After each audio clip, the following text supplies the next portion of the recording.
الأخبار الموجزة ليوم الخميس. وصل وزير خارجية أفغانستان إلى سمرقند ولاقى ترحيبا حارا من قبل السلطات المحلية، وسيشارك اليوم في مؤتمر وزراء خارجية المنطقة بشأن أفغانستان في سمرقند، ويلتقي مع وزراء خارجية بعض دول المنطقة على هامش هذا الاجتماع.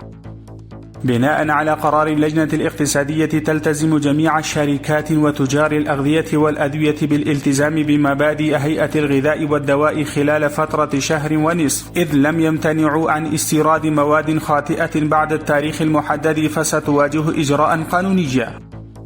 أصدرت السفارة الصينية في كابول بيانا صرحت فيها إنها تحترم استقلال أفغانستان وسلامة أراضيها بالكامل، ولن تحاول أبدا التدخل في الشؤون الداخلية للبلاد، وهو ضد أي نوع من التدخل الأجنبي والنفوذ في هذا البلد. نتيجة للجهود المتواصلة التي يبذلها المهندسون المحترفون من الفريق الفني للقوات الجوية، تم إصلاح واختبار طائرتين مروحيتين، إحداهما MI-17 الروسية والأخرى الأمريكية UH-60 بلاك هوك، واختبارها.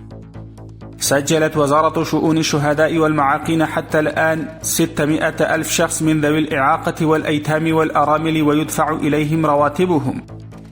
صرحت الوكالة الوطنية للقواعد والمعايير إنها جمعت في العام الماضي ما يقرب من 1 مليار أفغاني من عائدات اختبار البضائع التجارية.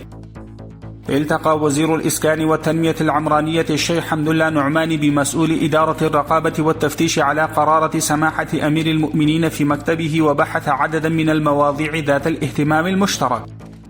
تم تنظيم ندوة تعليمية لمدة 7 أيام من قبل مجتمع الحجاج ل652 معلما تم تعيينهم كمعلمين لحفل الحج لهذا العام.